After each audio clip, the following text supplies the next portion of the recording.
Spinning. Okay, there you go. Now it's live. Um, okay, I'm just typing like a quick description up real quick, and then That's okay. I You will edit do. all this out at the beginning, right? Oh yeah, I'll edit it all out. Okay.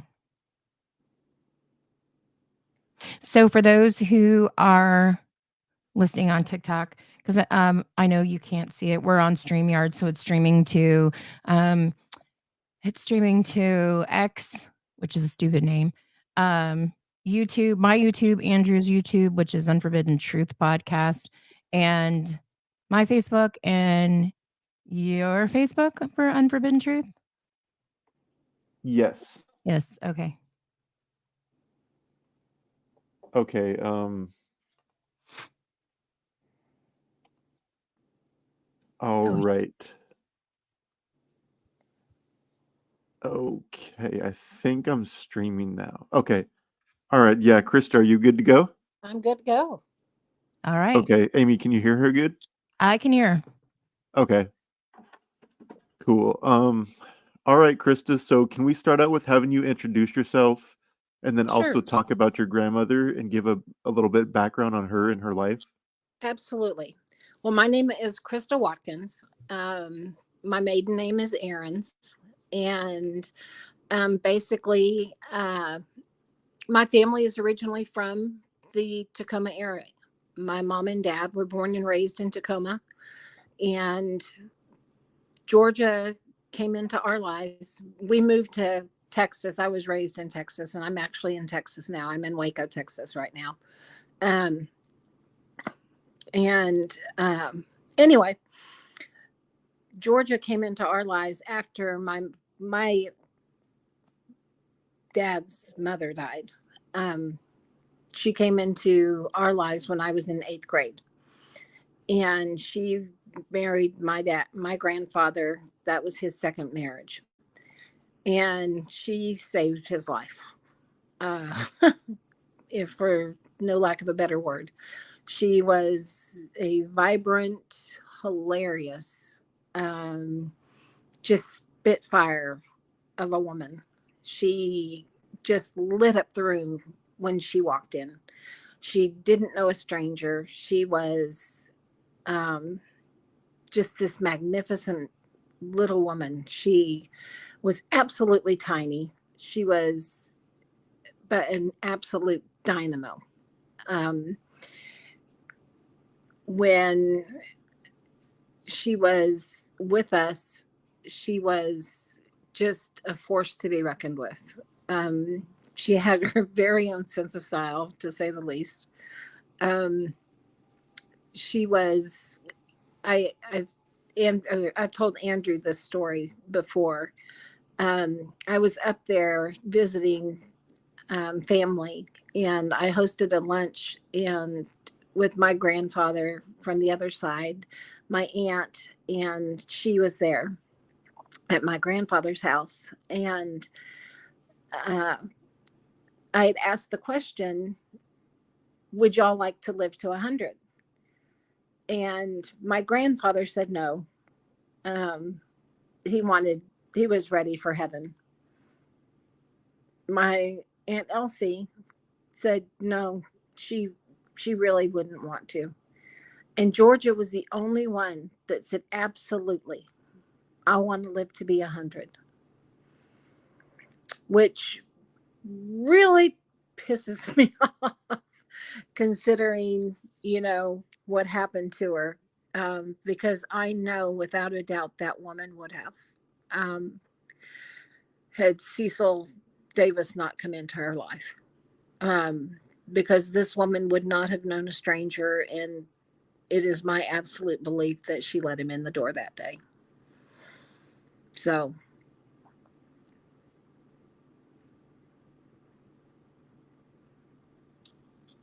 So, before we talk about her case, can you share a few like fond memories you have with her? Share like maybe two or three memories that stick oh, out to you the absolutely. most that you have with your grandmother. Absolutely. Um, this is kind of, she came down from my high school graduation, And she and my grandfather were sleeping. This is so horrible. And my grandfather was sleeping in my mom and dad's bedroom, and it was early morning, and I had left my curling iron in, I think it was actually the morning of my graduation. And I had left my curling iron in my mom and dad's, vanity, on her vanity. And so I snuck through the room, really quietly, and I glanced over at the bed, and I swear that she looked dead.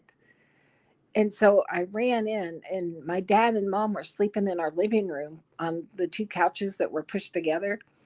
And I ran in and told my dad, I think George is dead. And my dad was like, no.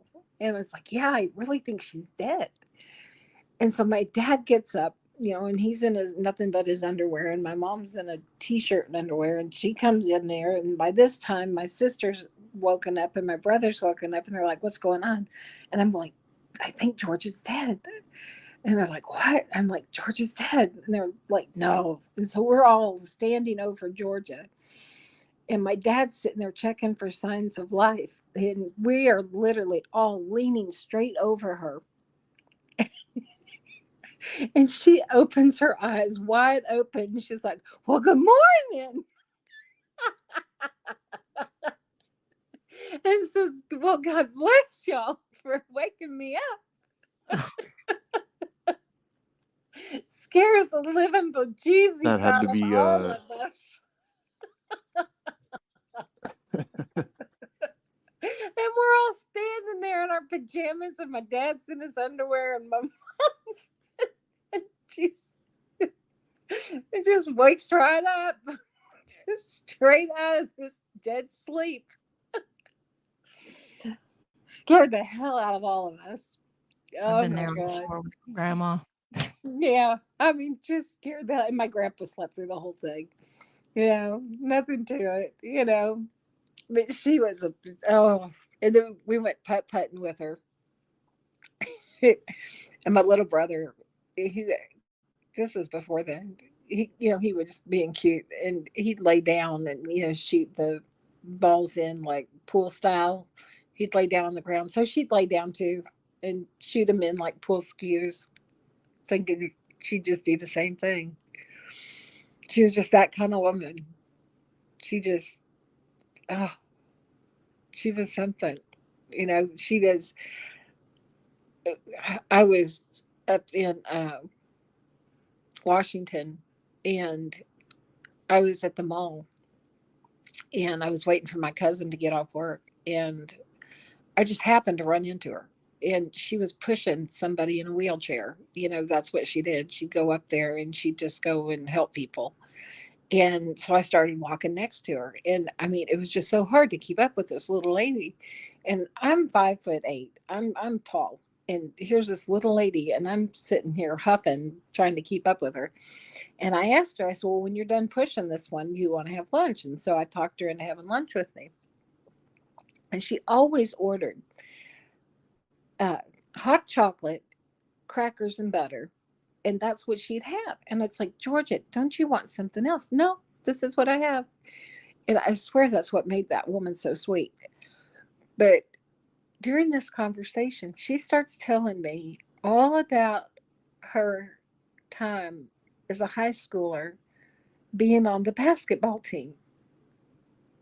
And I'm looking at this little lady being the star of the basketball team, and how much joy she took in her athletic accomplishments. But she didn't only play basketball, she played baseball and volleyball, and she did all these great sports. And she was really quite the athlete when she was young. But she was just this tiny little lady. So I mean, that was right before she died. I mean, that was pretty well, yeah, I think that was about the summer before she passed away. But I just am so thankful that I got to spend that afternoon with her. And that was just by chance. That was a total God thing that I ran into her. Total God thing. That's Total so God. awesome. Yeah. Yeah. But that's who she was. She was just a kind, caring, giving woman. I think they have a plaque up, and I was reading in some of the stuff that after she passed away, they put a plaque up at this the convalescent home where she volunteered because of all the hours that she volunteered there. She loved to dance too. One of the things I found out later is that she actually got my grandfather to square dance, which is just really, if you knew my grandfather, that's an accomplishment. My grandfather was not one to do anything like that, and to find out that she actually got him to go square dancing is an accomplishment. That's a feat. That's just amazing. But I think she could probably get anybody to do anything. She was amazing. That's awesome. Grandmas can usually get anybody to do anything, really. Yep. She was one of a kind. Truly one of a kind.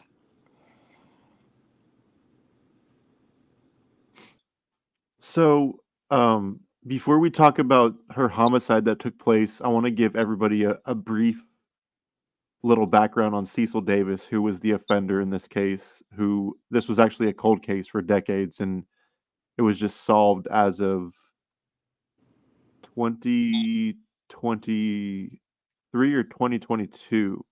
3. 23, okay, okay, yeah, I'm sorry, I forget which year it was, but, okay, so Cecil Davis was originally on death row for the rape and murder of, a Pierce County resident by the name of Yoshiko Couch, and he received the death penalty for that before Washington abolished the death penalty. And correct me if I'm wrong, but the second homicide was Jane Hungerford Trapp, and she was also killed by Cecil. He had stomped her to death, and he received life without the possibility of parole for that one, correct? Yes. Okay. So that would mark 2, and then, of course, he was suspected in your grandmother's death for the longest time, and I don't know how I came across that, to be honest with you. I did my research, and there wasn't really much on the case other than his appellate forms and stuff like that online, and, his her name was mentioned in the documents. So, of course, I asked him about Georgia, and he went on like a I don't know, what was it, like 3 to 7-minute spiel about how he didn't kill her and how she loved him, and she knows, now that, he didn't kill her, this and that, and he was going on and on and on and on about why he didn't kill her, and if somebody wasn't responsible for her death, they would just say no. They wouldn't keep going on and on and on about why they didn't kill this individual. And, can you tell the story of how this case was solved? Yeah. It was really crazy because we got, and I really am so thankful to the original detectives, because the original detectives, I would every year or so, I around the time of George's death, I would make contact with the original detective in the case and just kind of say, hey, is there anything new? Is there, any new DNA testing that they can do? And then, they would say no. And we kind of gave up hope. And then he put me down as a victim of Cecil Davis, an official victim with the state of Washington. And what that does is entitled me to know every move that happens with Cecil Davis. So every time he's moved from a jail to a different prison facility, I know what happens. Well, what happened in the state of Washington was that they changed their sentencing laws, and he was going to end up being eligible for parole, um, because of a change in their third strike rule. And we really went kind of, that's no, that's not going to happen. And we got pretty upset about that. And um, so I was talking to my husband about it, and he said, there's a podcast on YouTube about him. And I found your podcast with him, and we listened to it, or I listened to it. And I told my husband, I said, you got to come down here and listen to this again. And because in the podcast, he says, because the way you worded it with him, you asked, are you suspected in any other crimes? And he said, well, they're trying to pin Georgia on me. And then he goes back and in it, he says, well, between you and me, I'll tell you the truth. And then he says, and later you ask him, how many have you committed? And he says 7 or 8, I can't remember. And he goes, okay. And you said, all right, you've got Jane and you've got Yoshiko and Georgia. Who else have you done? And he said, I can't remember the others. So with that, I called the Tacoma Police Department and said, will you please listen to this? And it was funny because I called the cold case and I asked if the original detective was there, and they said no, he had retired. And I said, well, this is going to sound crazy, but are you aware of who Cecil Davis is? And they said, yes, we are aware of who he is. And I said, well, I think that he has just admitted to the murder of my grandmother, and I would like it to be followed up on. And the detective there, he did his job and he followed through, and he is my hero. And I don't know if I'm allowed to mention his name or not, but he's my hero. And he listened to you, and he called in the other detectives while I was on the phone with him, and we listened to it together over the phone. And he called in a couple other detectives, and they went through and listened to it while I was on the phone with them. And they said, are you hearing the same thing I'm hearing? And they're like, yeah, we hear it too. And so they pulled out, and I said, I'm so sorry for what you're about to look at. The first detective told me that it is gruesome. I know the photos are gruesome. It is a horrific scene. I have been told it is among the most gruesome that you will look at. And he said afterwards that it is true that her murder is among the most gruesome that he's looked at. And she was, it is bad. And she was brutally murdered by this man. And now they went ahead and put it through the new DNA testing, and through that and through listening to the podcast, they had gone ahead and gone out and talked to Cecil again and interviewed him again. And after interviewing him and putting the what was left of all of the DNA evidence, and I give total credit. I mean, I have a friend who works CSI here in Waco, and I've told him, cases may not be solved right now, but the work that he does is absolutely so vital, because you never know. I mean, here we are 30 years later, and the work that the CSI guys did back then was so crucial and so vital that it paid off 30 years later. And they were able, because of the technology now, to link Cecil to her murder. And it all started with your podcast. And we got him. And they were able to go to the prosecutor. The prosecutor happened to be the same one that had done Yoshiko and Jane, and was so ready to go after him for this. And then COVID happened. And it got tied up, but and Cecil ended up dying. But by the state of Washington, he is named as the killer for Georgia Louise Aarons. So I give total kudos to, I mean, it just all fell in line. And I am so thankful to the CSI guys, to the police officers who originally worked the case, to the Tacoma Police Department that worked it the second time, to you, and to everyone who just absolutely played their part. I mean, it just all fell in line. And for years, I was just, it kind of was a bug in my butt that nobody was held accountable for her murder, and she deserved to have that. You know, she deserved to have him named. And he knew when he died, he knew on the day he died that he was responsible and that he was being held accountable for it. So, and that makes me very happy. Yeah, so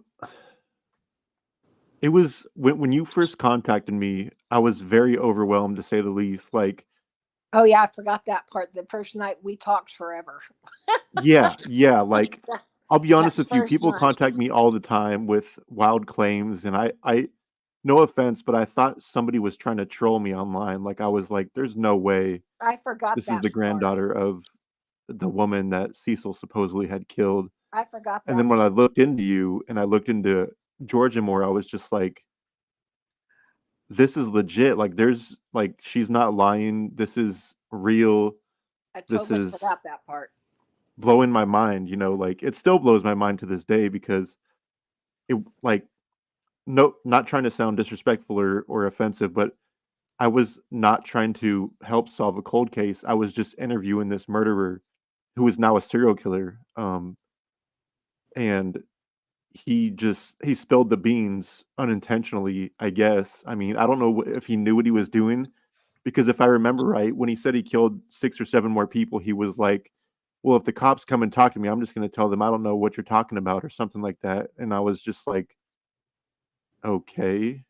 And you said, You well, know, we'll like leave that to the police department to handle. right, right. I mean, Cecil wasn't the smartest individual, and from what I've read about him, he was mentally challenged to some degree, isn't that right? I think he played that. He lived, and the thing is, he lived next door to her in his sister's house, and he lived right next door in his sister's house, and he tried to say there that there's no way that she would have let him in the house, and I believe that he had already made contact with her. I believe that he had already become friends with her. I believe that she knew exactly who he was when he was standing at that door and she let him in. I absolutely believe that. And it just, he tried to pretend. And if I think, when you were talking to him, he brought up, you asked him about it, and he said if there's anything else he wanted to say. And he said, well, about Miss Georgia. Because if he didn't have a relationship with her, why did he call her Miss Georgia? I agree with that.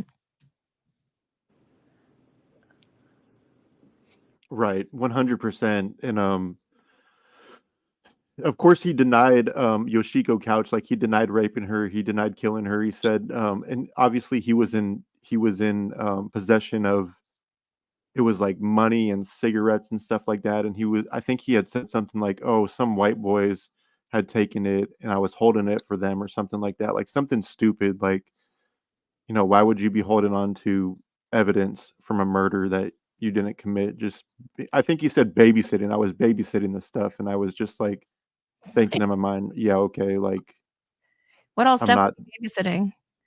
huh? What kind of stuff was he babysitting? Cigarettes, food, and like not much money. Well, he took 2 rings from her. Oh yeah, sorry, 2 rings as well. There were 2 rings taken from her that were taken to a pawn shop. And I can't remember if they were actually pawned or not. You didn't get him back? No, we were never given. And then my husband and I were talking about this last night. Now that it's a closed case, if I would be giving them back, because I'm sure until it's closed, they have to hold on to all evidence. From what I understand, they hold on to evidence until the offender is deceased, from what I hear, because, like, for instance, in like infamous cases involving like serial killers, right? Like, for instance, Bob Berdella, I think his nickname was the Kansas City Butcher. Hmm. He tortured and killed quite a few men. Once he died, all of his possessions and the murder weapons and stuff like that were auctioned off. I've actually seen the chainsaw, like I've seen it with my own eyes in somebody's collection. I've seen the chainsaw that had bone fragments in it that was auctioned off, and somebody actually owns it in their like macabre personal collection to this day. So yeah, from what I understand, once the offender dies, the evidence can be released to the either the victims' families or put up for auction to pay for whatever it may be, like memorial plaques for victims or proceeds going to the victims' families, stuff like that.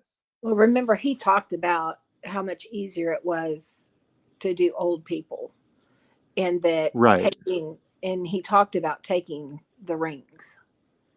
That grosses me out so much. My grandmother, I was raised by her and my mom, and my grandmother was a nurse for the elderly. She worked in different capacities, um, from working in a convalescent center to doing like staying with them, being in home care until they died. I mean, she would live with some of them for years. And the one thing I can tell you that I got from her was that people often treat elderly like they're just disposable. And so I have the utmost respect for those people, and that just disgusts me. Oh, what what we don't know are the others, and there are others that he did. How many I did mean, he how many do we think he did?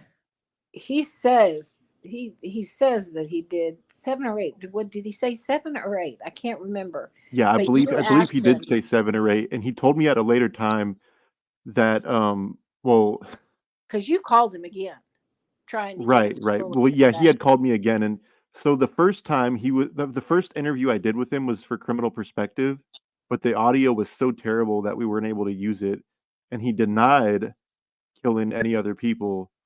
But then other times he said that he killed 6 or 7 people, and they were in a retirement home, and um, he would deny any knowledge of these murders if he was to be visited by law enforcement or detectives or anything like that. And I'm just thinking to myself, like, do you not realize these prison phone calls are being recorded? Like, Yeah. they're recorded for a reason. But like I said, he wasn't the smartest, dude.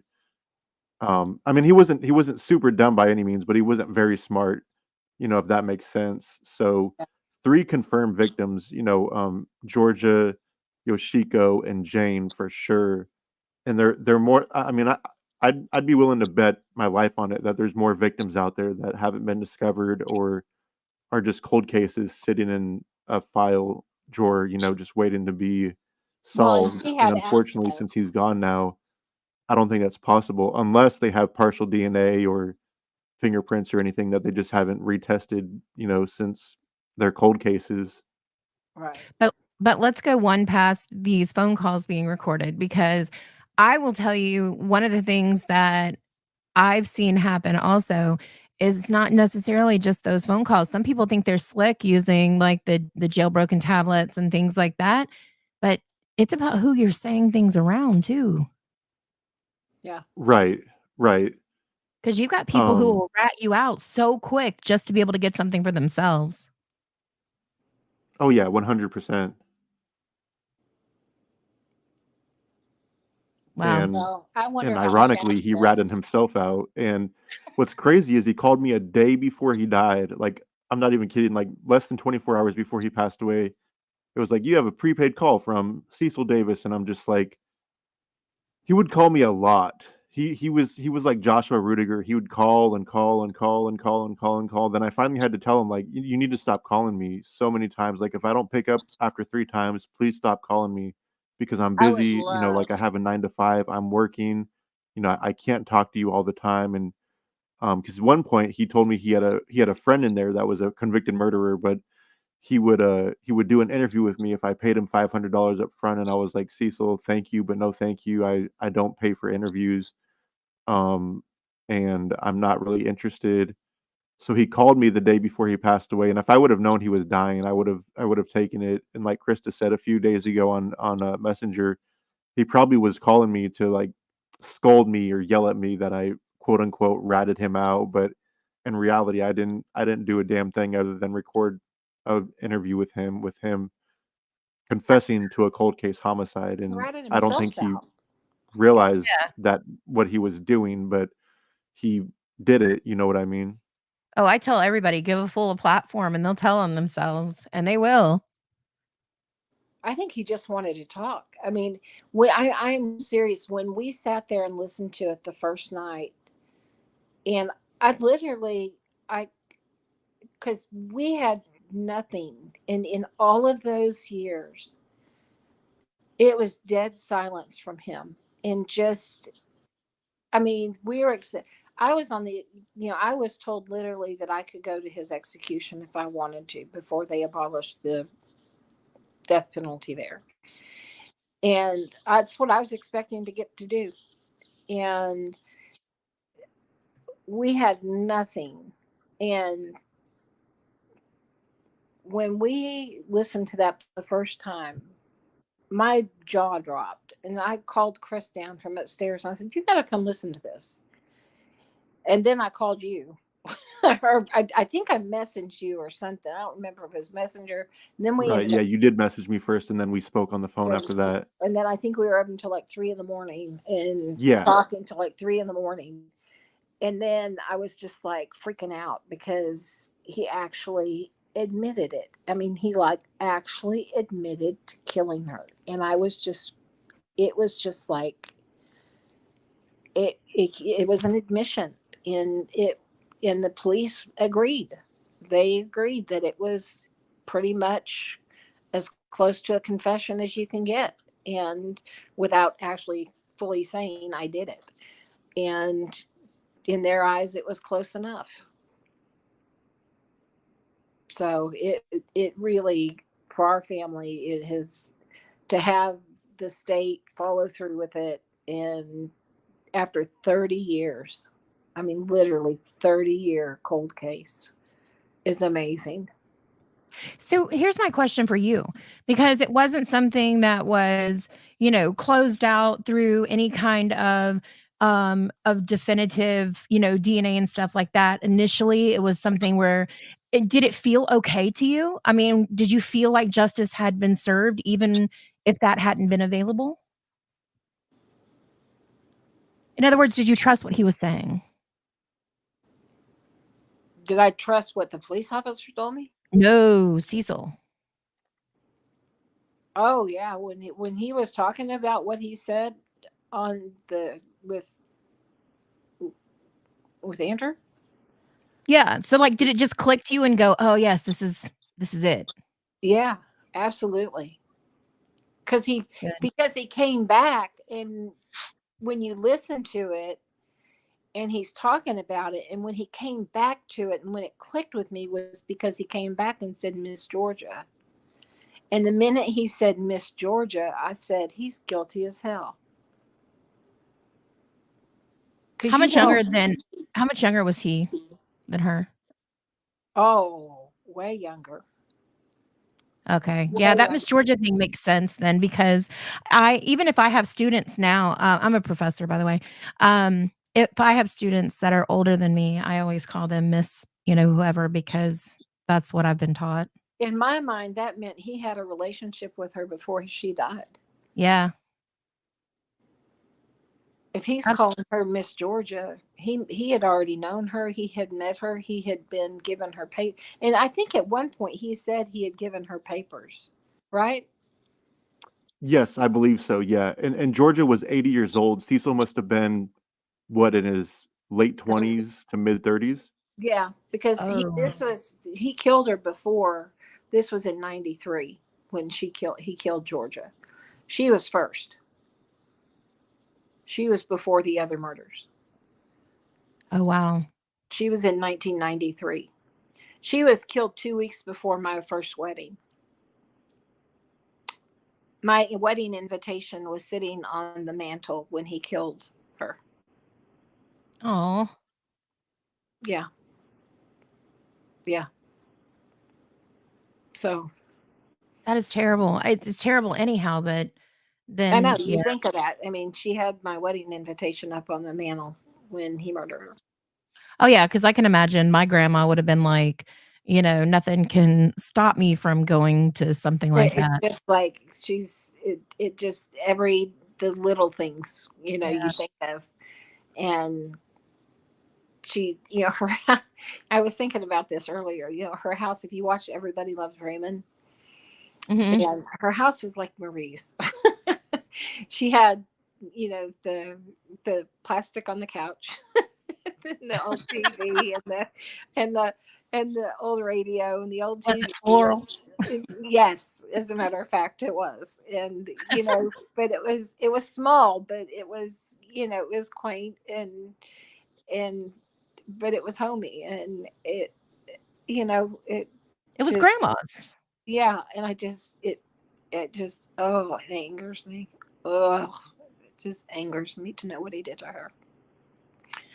It just angers me, but it does make me so happy that it did end up the way it did. And like I said, I absolutely did believe, when you hear and listen to and go back, and I did go back and listen to it the other day, listen to the podcast again. And when he says Miss Georgia, that was when I knew he was guilty. And because he went back, and because you asked him, is there anything else you want to add? And he goes, about Miss Georgia. And that's what he wanted to talk about, was Miss Georgia. That's what he was on his mind, with Miss Georgia.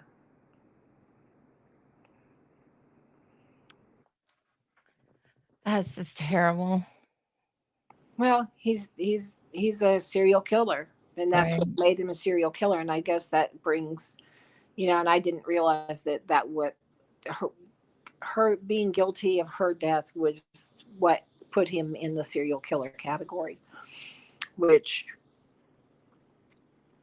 I don't know if that is something good, or bad, but gives him notoriety. What he's an evil man. I do know that when I talked to the first detective, I at one point really had a desire to go talk to him. And when I was younger, I really wanted to look him in the face and just talk to him. And when the detective told me, he said he's just pure evil. He's just pure evil. And he said that his sister was afraid of him, and that she felt like the sister was covering for him and knew more than what she was saying about that night, and that she was afraid, and that he was hoping that after he was dead that she would come clean about what really happened. But Did she? nope, not yet. Uh, I don't even know if she's still alive. I don't know. I don't know if she's still alive or not. But it was such a, I mean, with him living right next door. And I even think, if I'm not mistaken, there was a news footage, and I don't know, and I can't say for 100% sure, that there's a news clip of him hanging on the fence talking about what a great neighbor she is. Wow, that's so crazy. Yeah. Yeah. Wow. Well, But I can she's tell you that go ahead. I was just gonna tell you that, my grandmas and grandpas are so important to us, and I am so sorry for your loss, but I'm so glad that you got answers finally.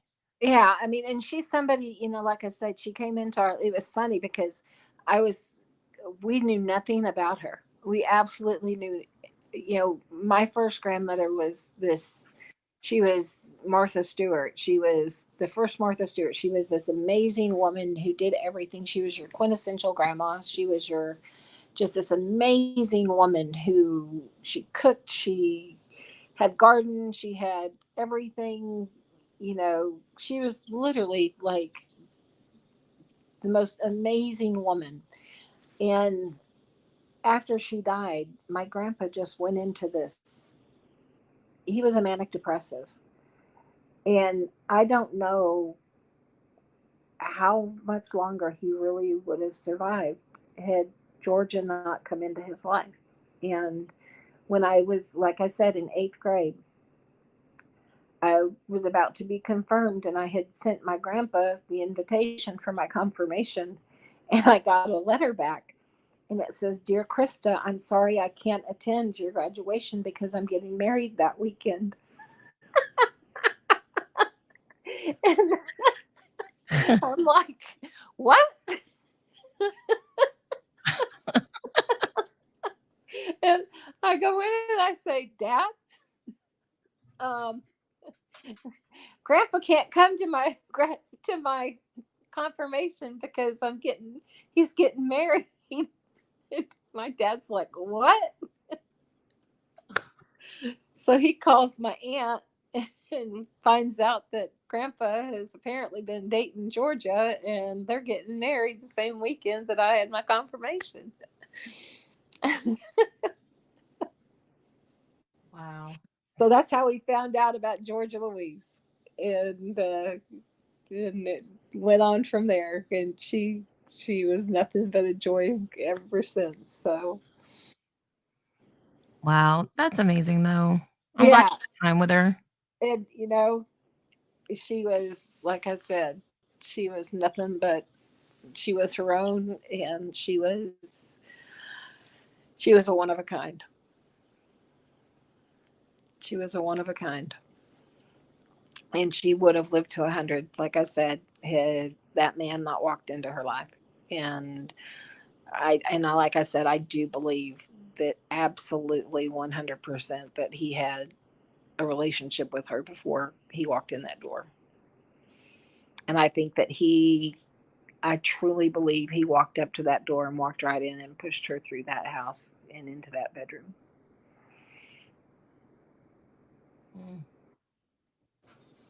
Absolutely terrible. And he lied, and he absolutely did that. And it was as horrific as the other ones. What gets me is that I don't know if you listen to that he's just, he wasn't even sorry for in the trap, because, and he still wasn't sorry about what he did, and felt like she deserved it I'm not because surprised. she didn't perform for him. Right. Yeah, that's what made the hair on the back of my neck stand up. I was just like thinking to myself, "Are you kidding me?" I mean, that just still blows my mind. He still to this day, and up until his dying day, believed that it was okay. He's a sick man, a sick man. And like I said, what I'm curious about, because he talked about, like killing older people, what kind of access did he have to elderly people? I mean, if he was around a nursing home, and if he was an attendant or worked as an aide of any kind, was he killing them in their sleep? Was he, and they just were written off as deaths, you know, It's a very that good question. that people knew but didn't, Do you know what he was doing, Andrew? I Yeah. honestly don't know, but I was gonna say, um, I was gonna mention, I don't know if either of you know who Billy Shamirmir is, but he was from Kenya. I believe he was from Kenya. He's labeled the pillowcase murderer, and he was murdered in prison last year. He killed upwards of hundreds of elderly women, and unfortunately, after he was convicted of 2 homicides, the detectives dropped the ball and were like, "Well, he's doing life in prison. We're no longer gonna pursue any other cases against him." And this kind of sounds similar to what Cecil did to Georgia, because this guy was literally killing elderly women, and they were classified as natural cause deaths. Like the retirement homes and everything are being sued out the ass by the victims' families, and I'm glad that they are. I hope they go under, and I hope all of them lose their licenses, lose their jobs, and everything. But I this don't could think have been Cecil could have done it without being brutal, though, because right, all of right. his were so brutal. I mean, just so brutal.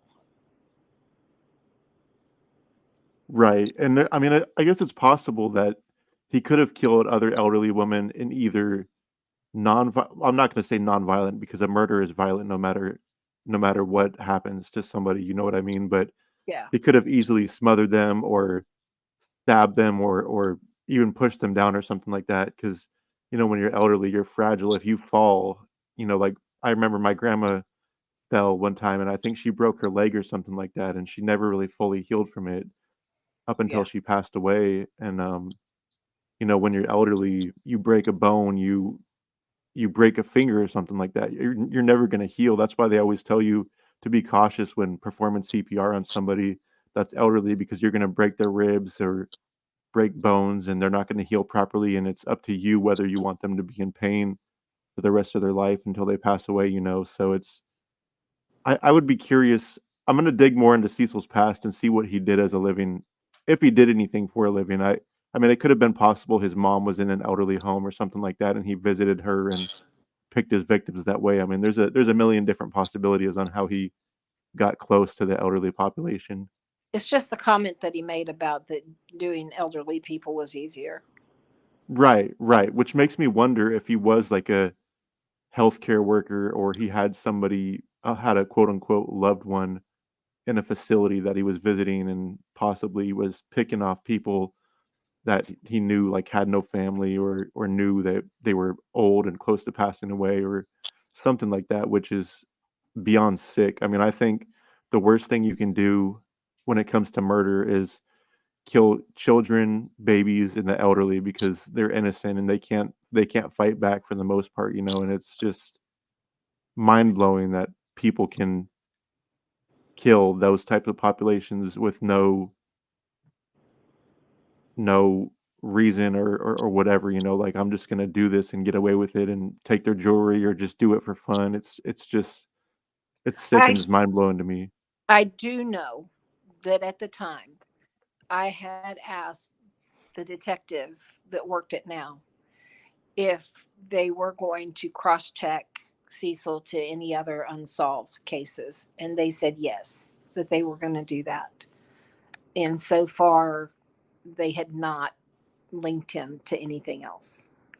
What about his sister? Could she have possibly worked somewhere too where he was like, visiting her?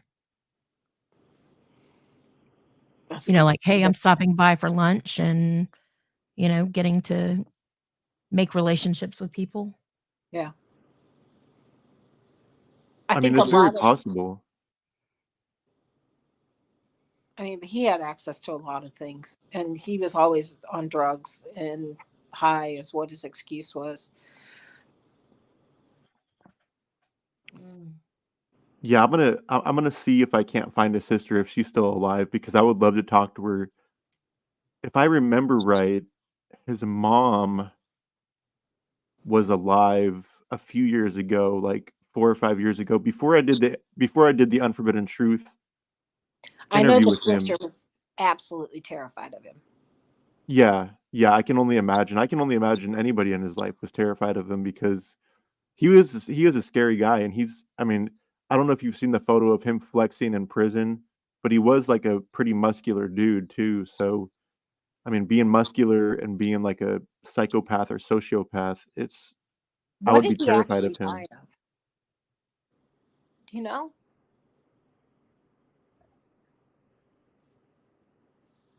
Did you say what did he die of? Yeah. I I honestly don't know. It was never. I don't think it was ever published.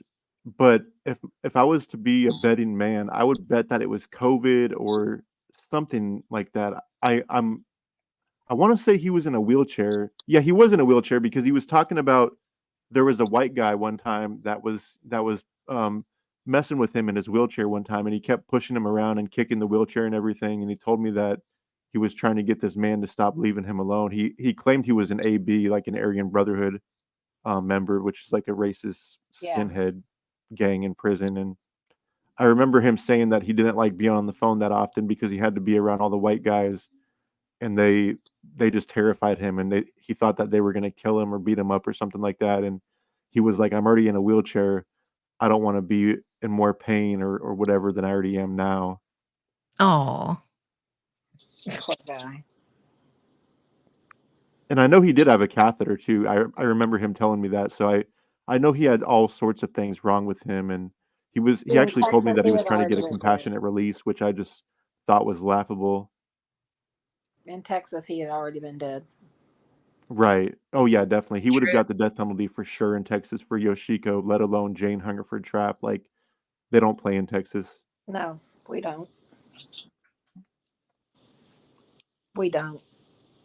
You know, and here's the thing. I watch. I followed the Daybell trial, and they had this guy on the other night, and he was bashing Texas and our death penalty system, and I was like, dude, let me tell you, I don't care. It may take y'all 30 years, but we're getting it done, and don't be bashing us.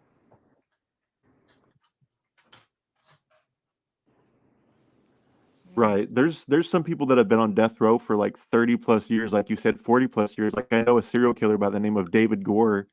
He was on Florida's death row for the longest time, and what got him killed was there was a book or something like that that had letters published about him bragging about his crimes or something like that. And when they found out about that, he was on the short list of executions, and he died shortly, after that. So You know, I I know it. know a lot of people have a lot of different opinions about the death penalty. I understand that. And I totally get that. But until you have been in the shoes of someone who has had somebody murdered in your family, and you have had somebody brutally murdered the way Georgia was, you might change your opinion on it. And I understand that there are people against it, and there are people who think we do it the wrong way.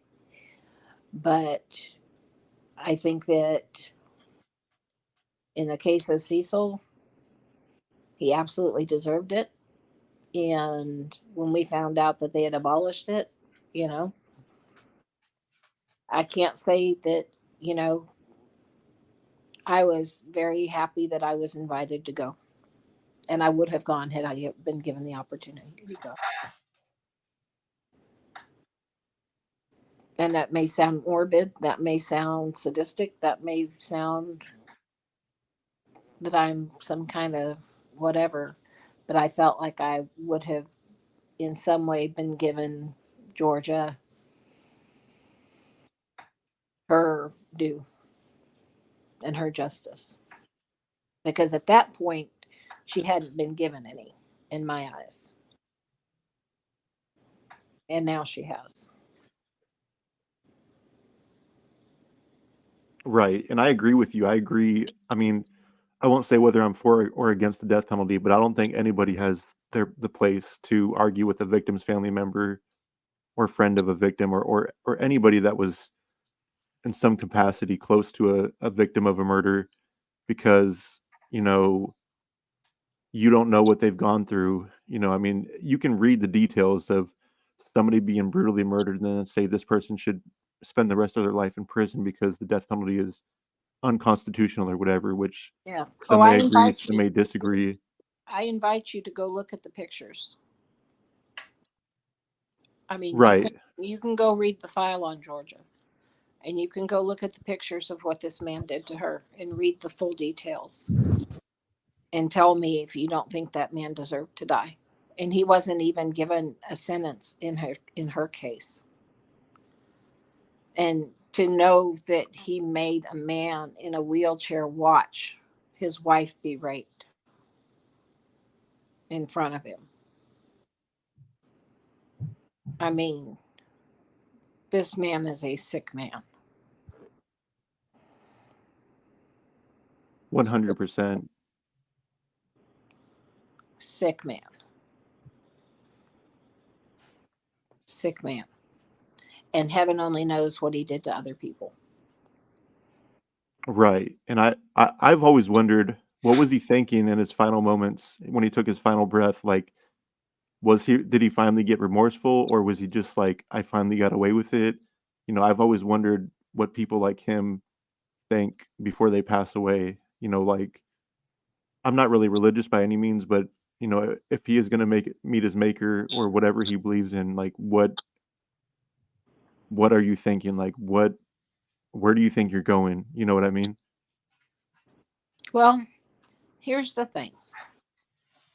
I told you what was at the end of Georgia's eulogy, right? Yeah, I believe you sent me the memorial. I forget what they're called, the pamphlet for her funeral. That she had already forgiven him.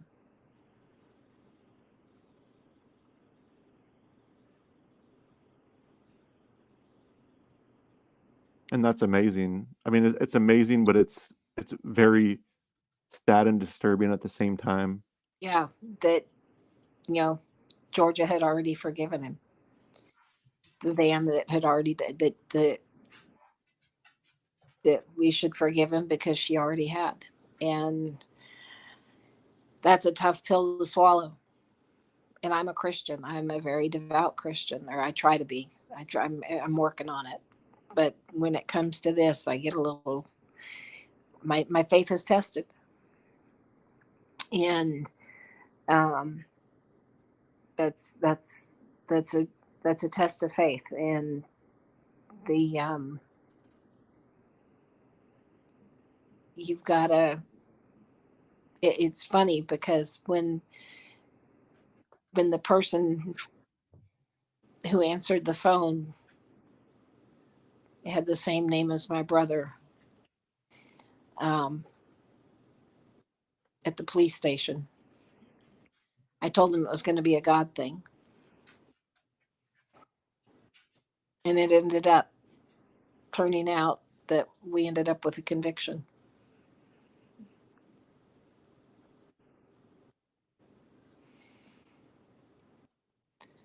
And I And love that for your family. I'm so glad that you guys got, well, I'm not going to say closure, because nobody gets closure after their loved one is brutally killed when somebody's already in prison dying. But I'm glad that before Cecil died, he was notified that they knew he was the killer, and that case had been closed, and he didn't die knowing that he got away with it. yeah, he knew. And he knew that he was being held accountable for it on the day he died. And that makes me happy. That makes me very happy. And That's you good. had a good role in that.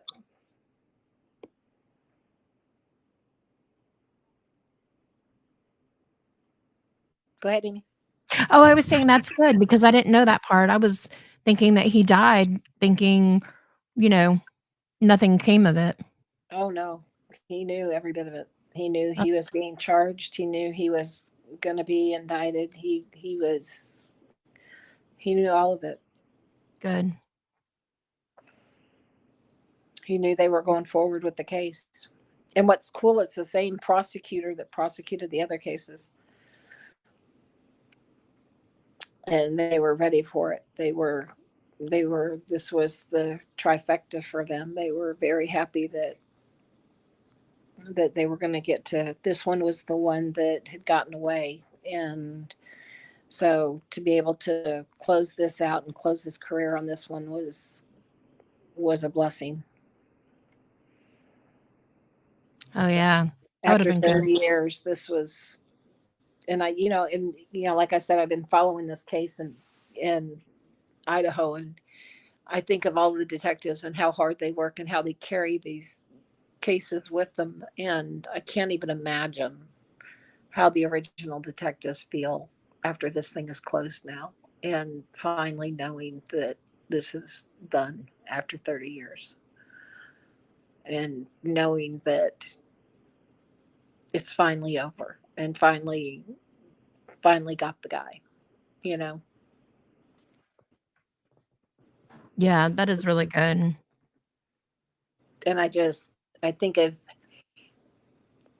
back to the original CSI guys and the job they did, the original detectives, the original guys who put in the legwork, who put in all of that effort and stuck to it and didn't close it out and kept that file. And, like I said, them taking the call, that first call, that crazy call to the police department, and all of those officers listening to your podcast with me on speakerphone, and he'd go, "Wait a minute, let's play it again.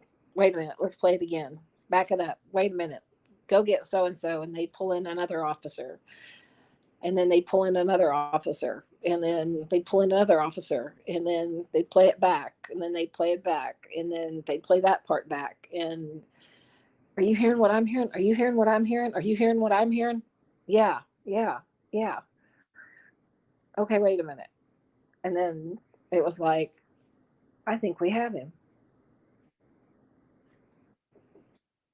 And I was like, and he's like, all right. I said, what do we do? And he goes, all right, give me a little bit. I'll call you back. And about 3 hours later, he called me back and he goes, I'm going to go talk to him. I was like, okay. And they went and interviewed him, and the rest is history.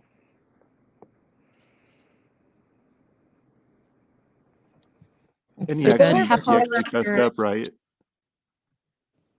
Do what? And he actually confessed to the officers, right? When they went and visited him, like he finally gave up the details. I don't know how many details they gave up, but he gave up enough that it was enough to shake him and prove that he was guilty, and enough for them to go forward with the case. I don't know the details of the interview that they had, but it was enough that they went forward with the case, and enough that they pulled the DNA and put it through the new stuff that they have.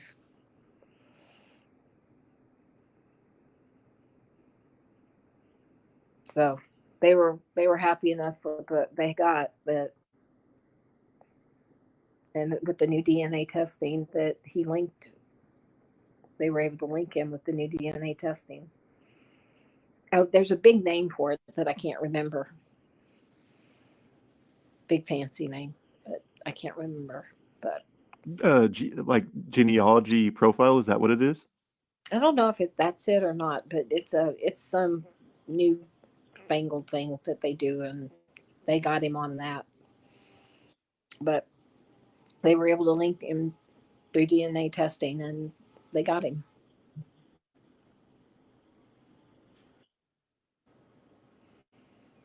So, and like I said, it all started that night. So you helped solve a 30-year mystery, a 30-year I'm cold. jealous. Right. Yeah, I'm still mind blown to this day that that happened. That A this 30-year cold case. interview that I thought was just going to be that hasn't been really played that many times on YouTube and other platforms. Like I think it maybe has a couple thousand views, if that. I never realized that it would have such an impact on not only your family but the Tacoma Police Department, you know, retired detectives and current working detectives. Like I I was just doing an interview with this multiple murderer, and I had no idea to the extent, you know, the waves this would cause in a positive way, Yeah. you know. I mean, it's a 30-year cold case. I mean, that's amazing. It gives That's hope to just, other cases. it does. It really does. And it goes to show, and like I said, you never give up. You never give up. You never lose hope. And it's you just don't get discouraged, and you never know that one little detail that may prove a case. And I'm so proud of the work that those first detectives did, and that I know how hard it was for them. And I want to cry for them because I know how gruesome it was and how hard it was for them, because all of them have grandmas. All of them have moms.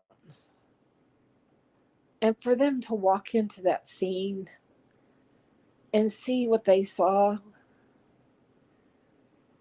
and to have to process that and to have that in their memories for the rest of their lives. And then, and it's like I told the officer that worked at this time, I told him, I said, I'm so sorry. And I apologized to him for what you're about to have to see.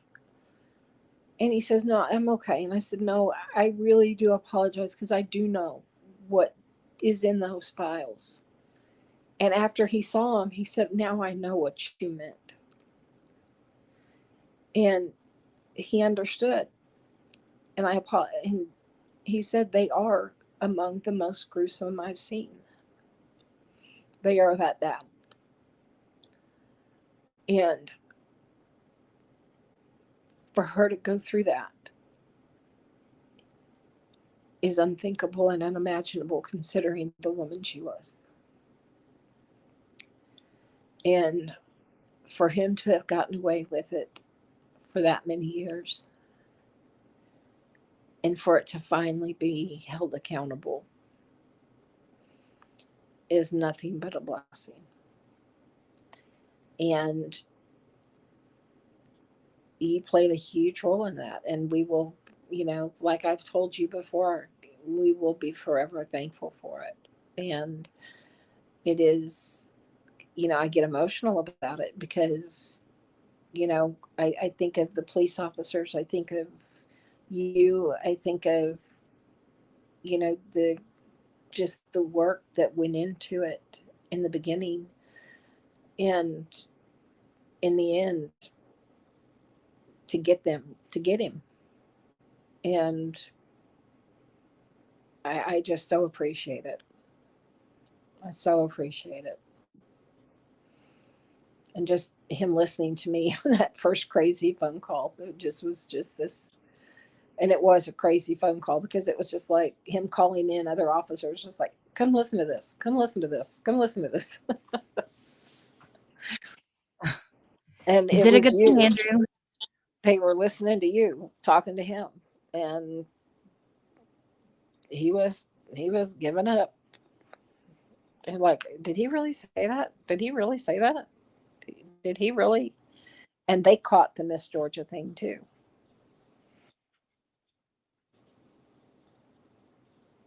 It's wild. I'm Yeah. so glad that they did listen and that they actually followed up on it because, like you said, 30 years later, not a whole lot of, well, I won't say a whole lot, but there are some detectives and whatnot that just give up on cold cases, like 30-plus-year-old cold cases. This is never going to be solved. Why waste the resource and efforts? But I'm They glad that didn't. they They took me actually did seriously. take this serious. They took it seriously, and not only they took it seriously, the prosecutor's office took it seriously. I mean, it wasn't just them; it was the prosecutors took it seriously, and they wanted him. I mean, they were going after this guy, and it didn't matter that he already had 2 convictions and he was on death row, or sitting it out for life. It didn't matter to them. They wanted him. They wanted to get him. And they wanted him responsible for Georgia. And that meant the world to me. So that I give kudos to them. I give total kudos to them. So shout out to the Tacoma PD cold case department. Big shout out. Yes, they did a wonderful job, and I'm sure they did a wonderful job at first too. I'm sure that they just had a hard time For the proving one it in 1993, 30 years ago. the CSI department in 1993, the CSI department now, and to the cold case department. I mean, they rock. Literally rock.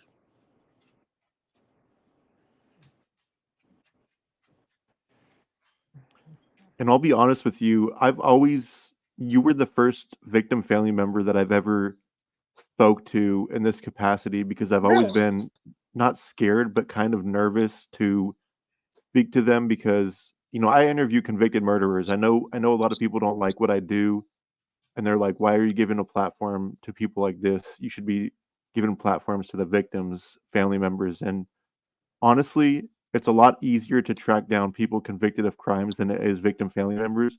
But with people like Amy and other people that I have in my corner now, it's so much easier to track down victims' family members. And I'm actually starting to interview them more like survivors of violent crimes. Like I've interviewed Missy Jenkins Smith, who survived Michael Carneal. He was a school shooter in Kentucky. Rowan Richards, who survived the Aurora theater shooting, the James Holmes massacre, and so many countless other survivors and victims of murder, or victim family members of other murder victims. And I feel a lot more confident now than I did back then speaking to them. And I feel like I'm not going to offend them, because you almost like opened the door and opened more, opportunities for me to speak to people like yourself that's been impacted by people like Cecil Davis. And Well, you can't offend me. right. It's And I thank you impossible for to that. offend.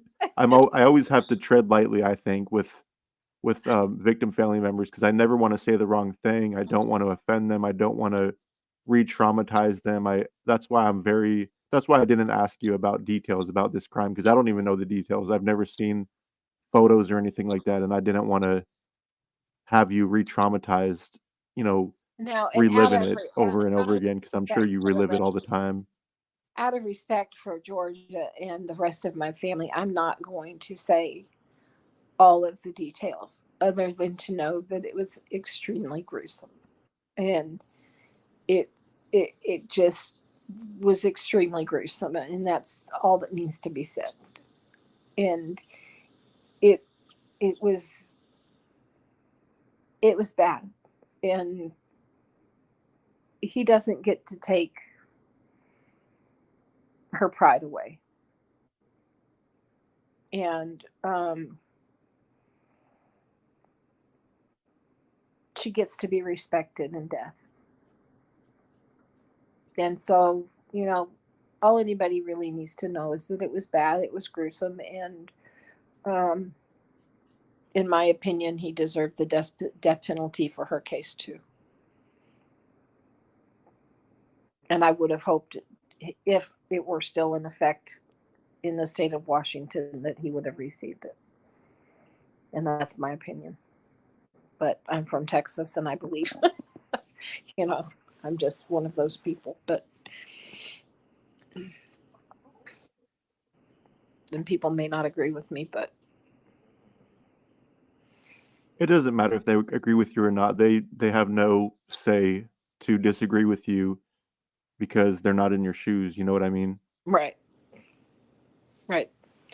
And I it is what it is. It's just my opinion, and I know that there are people in my family that don't agree with me, that would just want him put away there are members of my own family that don't agree with me, in who had just wanted him put away for life and just wanted him away where he couldn't hurt anybody else. But I'm mean. Right. And I you're just, entitled to your opinion, I, and I'm that's just, I'm just, I just don't, you know, there are members of our family who would rather he just have had life and not death. But right. And they're entitled to their opinions just as much as you are, absolutely, and that's your guys' truth at the end of the day. absolutely. And we don't quarrel about it. We just go on, and that's, as long as he's not hurting anybody, and he's no longer hurting anybody, and he's probably burning in hell. I don't know. I don't know where he's at. I don't know what his last thoughts were. I don't know if he came and asked God for forgiveness or not. That's a good question. Do you know if he became religious in prison?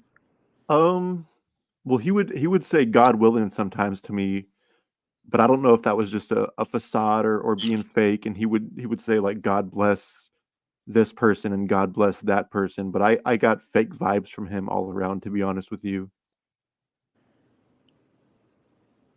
So he never became like a born again prison prophet or anything like that. I mean, it's very possible, but I wish I would have asked him that in the interview, to be honest, because I don't really ask many people that because I'm not religious myself, but I should start incorporating that into my format because I'm very curious now, and of course, there's a lot of people that commit homicides that go to prison, and all of a sudden they become Christians. Like, there's a case here in Washington State named Jack Spillman, and he's the worst individual I've ever laid eyes on and shook hands with, and his case was actually popularized on TV as of like 10 years ago. And as soon as his case was making the rounds on the Crime Watch Daily and this and that, all of a sudden he just conveniently became a Christian and people stopped messing with him.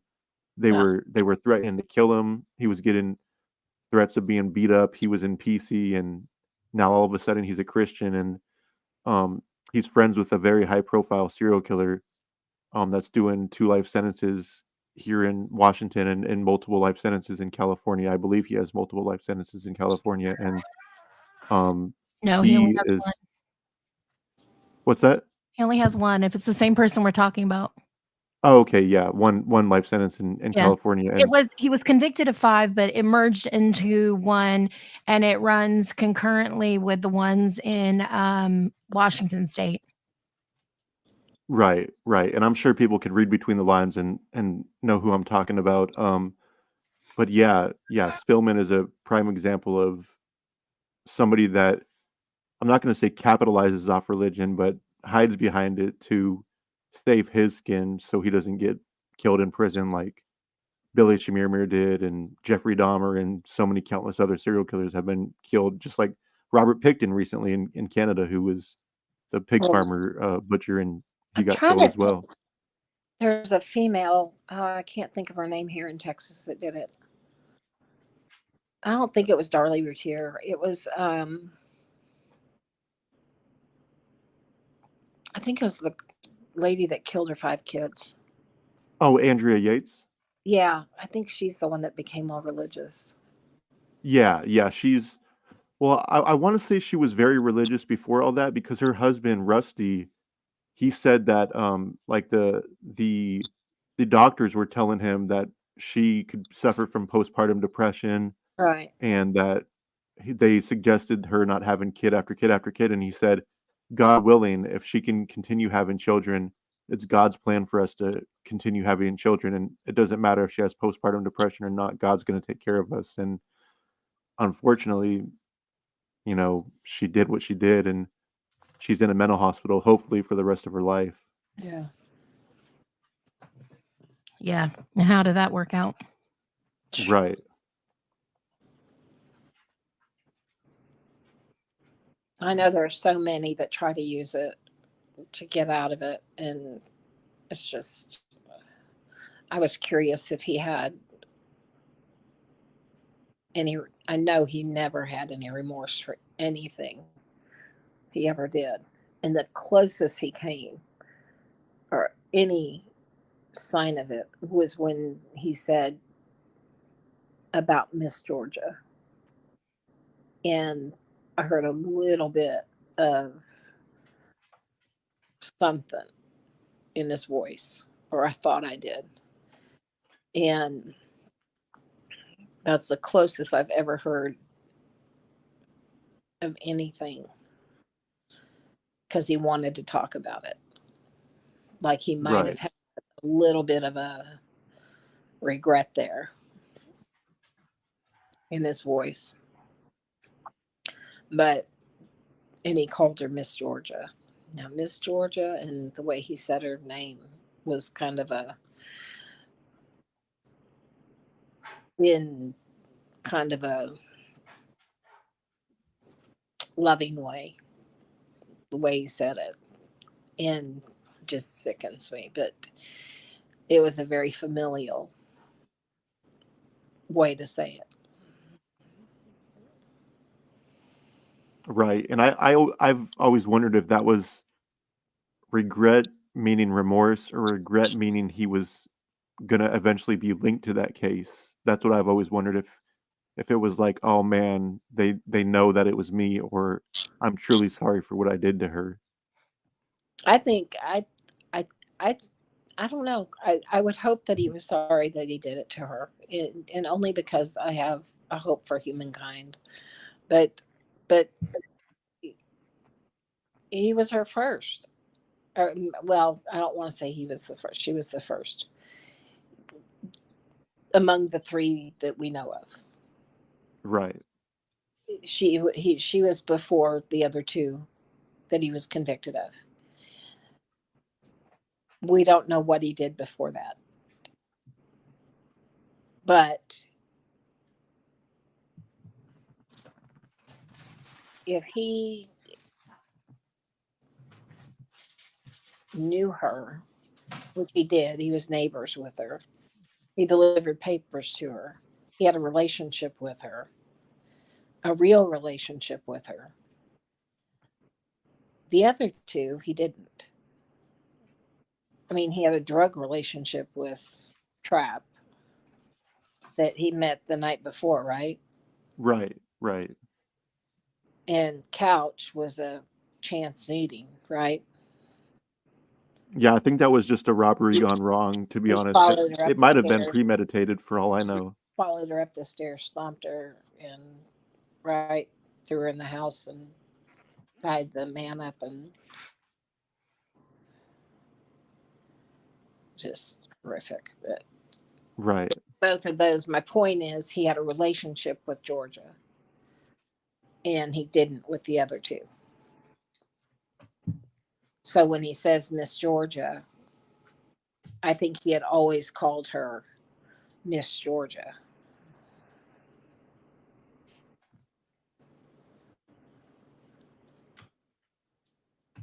Right. Yeah, and I don't know if Missouri is considered the South, but I know, like, I lived in the South for, like, a year and a half, and I know everybody calls women Mrs. and then, men Mister, so I'm sure that was, like, a respect thing for him that he was taught growing up, so Yeah. that's another thing that I found kinda interesting.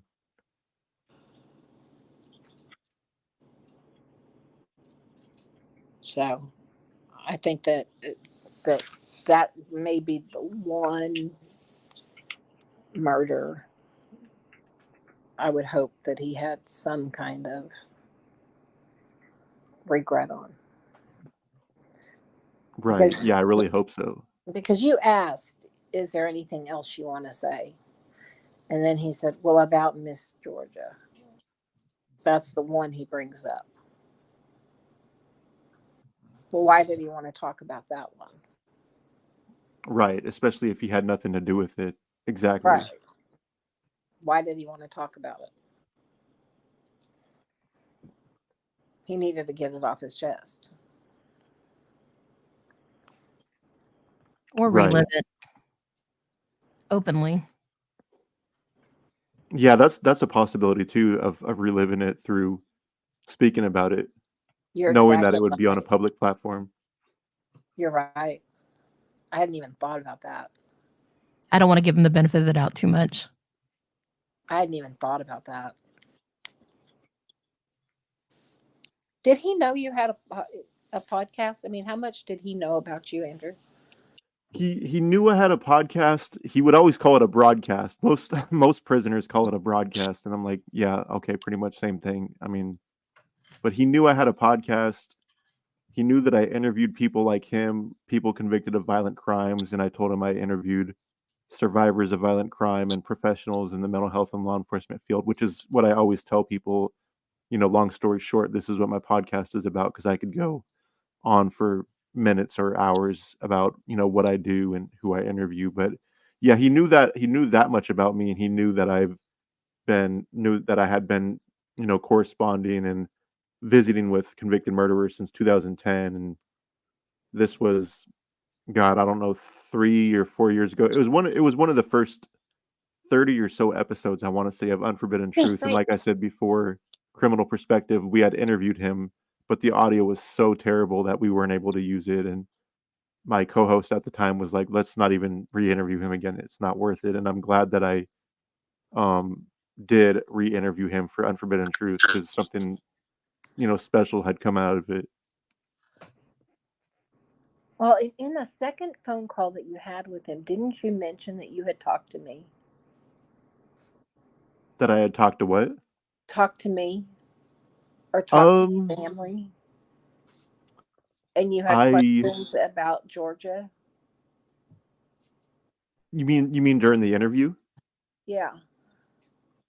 Because remember, you had called him back at trying to get him to truly confess.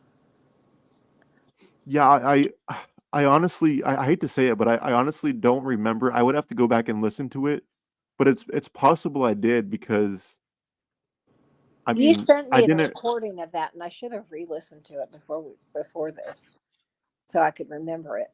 But I want to say that you had like confronted him about, well, the family really thinks that you did this or something like that, and then he was like, I had nothing to do with it or something like that, and he says, well, I told you, and you shouldn't tell anybody or something like that.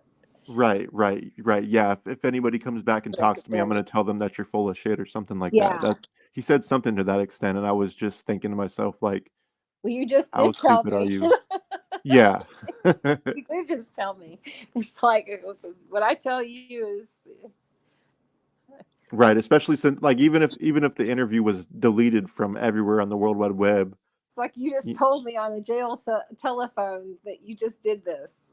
Right, exactly. And If the and cops and come after inmates me, tend to I'm gonna forget that. lie. Like, people are like, "Oh, they record the calls, but they don't really record them. They don't keep record of them." But they do, because you see at all these new trials that phone calls are used and as evidence in a lot of these murder trials, or even just like attempted murder or sexual assault or anything like that. I mean, they use phone calls against you. I mean, it's proven evidence. I mean, what's more damning than your own words and a basic confession to your friends or family members? What was funny was that in that first one, he was sitting there and he had kind of admitted it, and you said, "Well, that's going to be between you and the Tacoma Police Department." Right, right. Yeah, I'll let that be between you and the Tacoma Police Department. yeah. He definitely was not the smartest man, And then to walk later the he earth. comes back and he says something like, well, I'm going to go ahead and tell you the truth, and it'll be just between you and me. And Right, it's like, ah, you are such an idiot. Oh, right. Yeah, he was very dumb, to say the least. And I would love to research his case more and know if he truly was developmentally disabled, because I did read that he had a low IQ, and he did tell me he was in special ed classes when he was younger, but I I don't don't think he know. was, though. I really think he played that. I really do think he played that up because he is a lot smarter than people gave him credit for. I really do. I I Right. Yeah, of I course. I really do think he played that. And I think that he was not as affected as what people thought he was. And um, I think he was just a very violent man. And I think that he had, I mean, I don't think he was as affected. I think he was a man who used a lot of drugs, and all of his crimes were drug related. And he admitted that. He admitted that he was high on both of those murders. And I'm sure he was doped up when he did Georgia. Right. Yeah, I can only imagine. He doesn't even remember doing it, I'm sure. Yeah. Yeah, a lot of killers I talk to that are high or drunk when they do it, it's like it adds on to their high or drunkenness, like it stimulates them more than they're already stimulated, if that makes sense. Yeah. I mean, if they're doped up on whatever, they're not going to remember. I mean, they're going to be in a state of whatever, and they're not going to remember everything. They're going to be so wound up. They're in a rage, and he's not going to remember everything he did. Right, right, He admitted it was a drug thing gone wrong with Trap, right. and it was about Though on the drugs. same hand, if I would never kill anybody, but if I was to kill somebody, I think even if I was so high, like to the point where I was almost overdosing, I think I would remember if I killed somebody, at least bits and pieces of the details, because that's something so personal, taking somebody's life. You have to remember some details at least, if not all details. I mean, like Sam Little, for instance, America's most infamous serial killer. He was painting pictures of all of his victims, and he had what 89 victims or something like that. And Ugh. it's just crazy to remember their faces and facial features and everything like that. It's something you can't forget. I would imagine, even if you were just Well, yeah. sloppy drunk or just Well, I'm sure doped he up on remembers everything. parts of it. I'm sure he does. I mean, he says he did 7 or 8. I mean, and then when you pushed him on the names, he couldn't remember faces or names or details. Right, right. But I'm sure if he was shown a line like photos from detectives and whatnot, if he was being truthful, he probably would have been able to point them out easily. Oh, I'm sure. Or time periods, or I think in the very beginning, like when, and for some reason this is sticking out in my head, that they had thought at one point that he had might have done some in California for some reason, but and I don't know why in Northern California, but and I don't know if that's true or not, but something in my head is sticking out that the first detective had told me that he might have done some in Northern California and Oregon, that there were some unsolved cases that they were trying to link him to there. But I don't know if anything ever came of that. But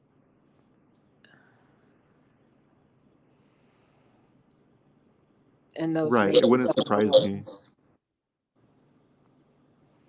But they're, like you said, if he's thinking 7, maybe they're 14. You know. Right. Yeah, of course. Especially being drugged up. I mean, things get blurry when people do drugs from what I hear. I've only ever done anything like drinking alcohol and smoking weed, so I wouldn't know, how it is being on meth or heroin or fentanyl or whatever and not remembering or not doing what you were doing during that time of, committing crimes or whatever. Oh, it's. I've watched videos of people on it, and it's not pretty. Yeah, yeah, definitely. Um, so if you don't mind me asking you, how did your grandfather feel after this homicide took place? And you feel free to not answer that He if you was don't already feel dead. comfortable. Oh, he had already passed? He had already passed. He had passed a couple years prior. The other grandpa I was talking about was on my maternal side. So my grandpa Aaron's had already passed. So Georgia was living alone when this happened. Hmm. And how did your other family members react that were related to her? Obviously, it was Oh, negatively, but do you remember the impact that they it was felt? hard because we were all. It was really hard because um, initially, especially on my cousin, they put out that it was a young white man. Well, my cousin would go over and mow her yard, and so they looked at him as a suspect. And so they questioned my cousin up one side and down the other, which was really unfair. And so he got looked at as a suspect, which was really hard on him emotionally. Um, and he was only 20. Let's see, he's 1 year younger than me. He was only 21 at the time, I think. So, his good deed was getting him, you know, questioned as a suspect in a murder. And, they questioned him up one side and down the other. And, which made it, really hard on him because, he had been going over there and mowing her yard and trying to help. And, you know, and so that was really tough on him. And, they called and questioned, my dad and asking his whereabouts and the whereabouts of my brothers and where they were. And, you know, and of course they verified their locations. And, but, so everybody got looked at as suspects first, family first gets looked at. And, then I don't know how soon they clued in on Cecil, but they could never really pin him because two guys went and pawned or tried to pawn the rings. And that's what threw them off of Cecil was the two white guys trying to pawn the rings. Um, and that put them as the lead suspects because they had the rings. It never occurred to them that somebody could have given them the rings to pawn, um, which I'm sure Cecil did. Said, hey, go, gave them to him for drugs, you know, traded them for drugs, and they went and pawned them. I'm sure that's what happened. But Right. I'm sure he probably sold them to somebody for some dope or something like that, and then they went went to and, go pawn them for more dope or money for dope, something like that. I mean, that always happens. People steal things and trade yeah, it for dope or trade it for money for dope. yeah. So the rings got pawned by two white guys, and that's what threw them off of Cecil. So, um, so the initial, and I showed you that, and I don't know if you've put it up or not, but the original sketch for the suspect was a white guy with shaggy hair, light hair, was the original suspect. And that was their lead suspect. The original suspect was a white guy with shaggy blonde hair because that's what the neighbors told them they saw coming out of the house. And guess who the neighbors were? Cecil's sister.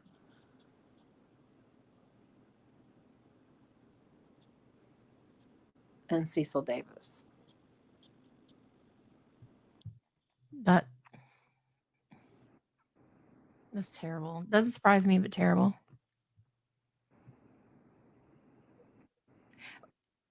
So those were the, that's who.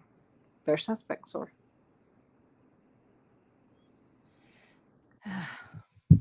Yeah. So it was hard. And, it was tough because, it was 2 weeks away from my wedding. And so it was kind of a bittersweet kind of thing for us getting married and thinking about her. And my mom stayed, we were in the middle of the wedding and preparations for it. And so my dad came up for the funeral, and um, it was a very small funeral. And um, her sisters were there, and my dad, and I came up, I think it was just a few weeks after. It wasn't too long after. And because we had to go through the house. And That's the worst and hard enough as it is. we had to they had thankfully cleaned. And we had to get the things out, and I think the hardest part for me was seeing my wedding invitation there. And she had left me, I was a journalism major, and she left me a old typewriter, her typewriter. And she was a secretary, a professional secretary, and she had a vintage typewriter, and she left that to me. And it was something I treasured for many, many, many years, and it ended up getting stolen from me, which I hate to say that, but it ended up getting stolen from me. But it was something I treasured very deeply for many, many years. And it was something that it was just such a gift in my life for many, many years. And, but it was so bittersweet going through the house and being there and knowing what had happened. But it was tough. But, we got what things had belonged to my grandfather, and her sisters. I can't remember which one was there, but she was there as well and helped kind of get everything sorted. And it's a tough day. I can imagine. I went through doing my dad's house when he passed, and I didn't have all of that additional negativity added to it. So I can't even imagine. But there are fun stories, too. So lots of fun stories as well. Lots of fun stories too. So, but like, I guess one of those things is she forgave him, so we're supposed to as well. But she is one of those people that would have absolutely forgiven him the moment she died. I'm sure that she was absolutely shocked. That's the thing. It's just I cannot believe the shock that must have been on her face when it happened, because she is just such a absolutely loving, kind person. And she absolutely would have let anybody in the door. I mean, had he come to the door and he said, "Miss Georgia, can I have a glass of water?" She would have said, "Absolutely, come on in." And that's all he would have had to do. and he could have walked straight in that house, and she wouldn't have thought twice about it. And I know that's probably what happened. And he had his way with her. But she deserved a hell of a lot better. For somebody who treated the world so kindly and gently and beautifully, and to have such a horrific death, just seems so wrong. So wrong. But in the end, there was justice served. And, we are, like I said, for it to be closed now after 30 years is just an absolute miracle. It's an absolute miracle.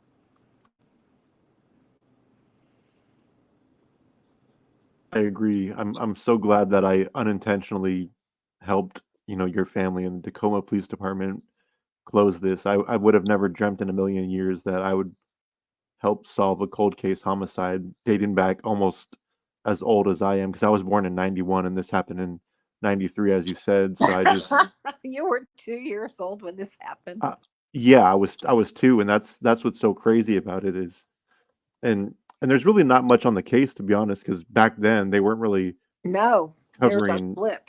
There was a blip in the Right, paper. right. Especially since it wasn't considered quote unquote high profile. They weren't really covering cases like that in the 90s, and even they probably weren't doing that until like 2001, 2002, when I guess the internet came around and there's actual like archival footage and documents and so on and so forth. But then you go back hundreds of years and there's newspaper clippings related to cases that weren't really that high profile. So I don't really understand that either.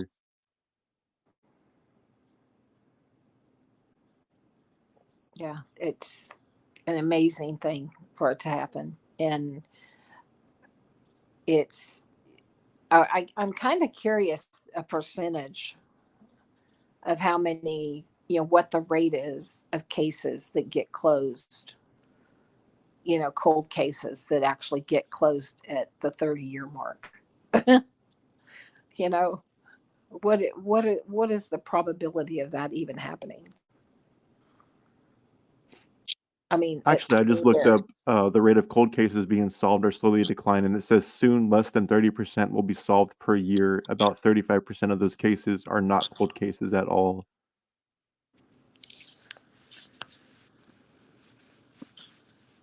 And 45% of violent crimes in California were, 45% of, in 2020, about 45% of reported violent crimes in California were solved. So that means about 55% of violent crimes in California weren't solved in 2020, which is ridiculous, especially considering there's cameras on every street corner and hidden cameras everywhere nowadays and DNA evidence and everything like that. That still is kind of mind blowing.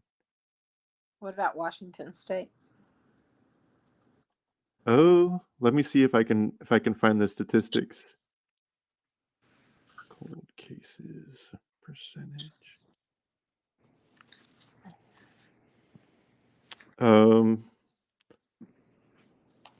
There are thousands of murder and missing person cases that are still unsolved in Washington state. Of the homicide cases in Washington from 1965 to 2019, 28% are currently unsolved.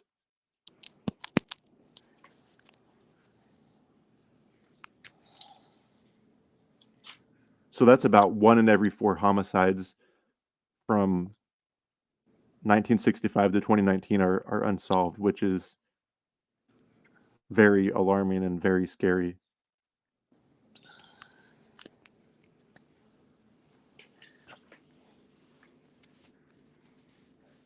I just think it's absolutely amazing. I mean, just from an outsider's perspective, even if I were not involved at all, I think it's just absolutely, utterly amazing the probability of it even being closed. Just how it happened is an amazing story. Right. Yeah, I agree 100%. Just crazy. Yeah, very, very surreal.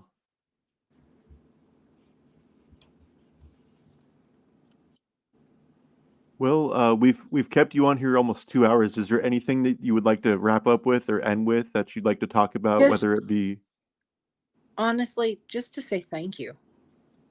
I mean, I Andrew, I I just need to say thanks. Um, Cecil Davis was the devil to our family, and he was a man who brutalized a woman who was an angel to many people on this earth. And Georgia was beautiful. She was vibrant. She was lively. She was independent. When she was 50 years old, she traveled the United States on her own on a train. She was utterly unique and strong willed and lovely and totally unique. And to think that I don't want her life to have been defined by how she died, but by how she lived. But I do want to thank every one of those CSI workers in 1993 who took the time to do their job right, to save the evidence so diligently, the detective that worked the case so hard, and for the detective who took my call last year, for you who took my call and listened to me to the wee hours of the morning that night, and for you who made the call to Cecil and talked to him and got him to talk. And if you guys have not listened to that podcast, go listen to it and listen to him and hear it for yourselves and hear what we're talking about. Um, it's interesting. But most of all,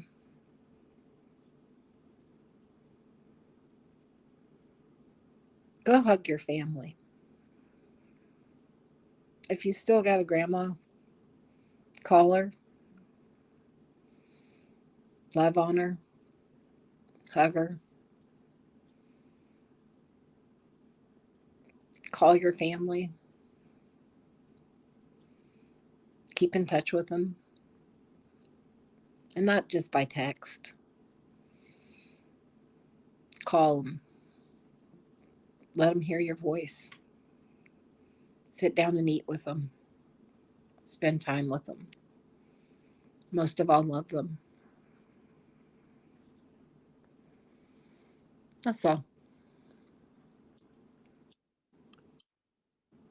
All right. Well, I think that was great, and I also want to mention that I'm probably going to go down to Tacoma this summer and hopefully find her grave. And if it's dirty or overgrown or anything, I would love to clean it up and do anything and everything to polish it and make it look like it's brand new and super clean.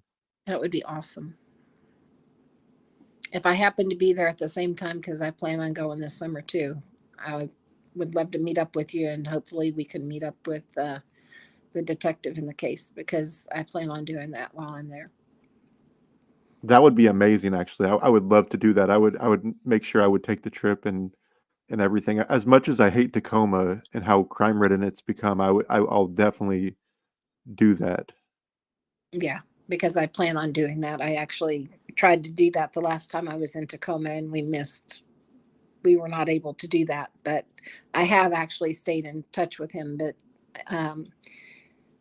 we have not been able to. The last time I was in Tacoma, I was not able to hook up with him, but I am going to try the next time I go. So if we Yeah. happen to be able to make that work, we can try to make that. Well, I'll clear my schedule for you for anything. Once you're down here, I'll make sure that I make it happen. Oh, I feel so special.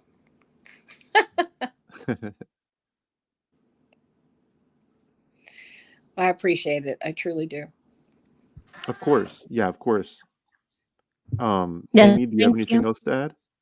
No, I just wanted to say thank you for being here. I appreciate it very much. Thank you, guys. All right. Thank you so much. And we'll obviously be in touch and all that good stuff. And we'll remain in contact probably for the rest of our lives. Absolutely. You know, you're always welcome here. Thank you. I appreciate that.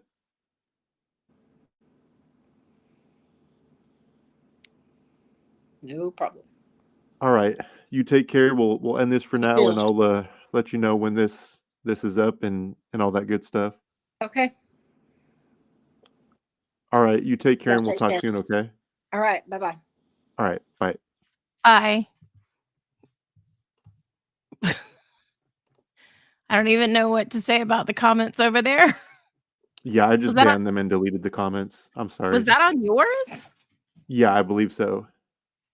Weird. I'm sorry. I didn't see that until just now. Listen, I don't care. I just was like, what? I was too. I was just like, did somebody? I thought they were talking about following you on social media, but Too. yeah. But if you want to pay me for my feet, I'm just kidding. Yeah, I'm pretty sure Amy doesn't have an OnlyFans, and no, probably makes more than you. And yeah. Oh my God, could you imagine?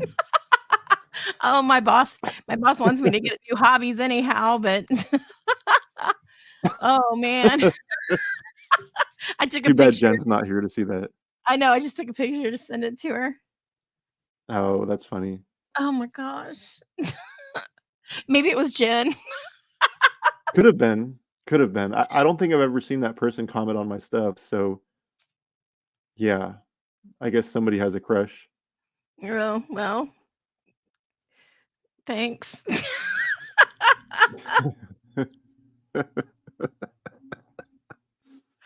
Oh man. I gotta go.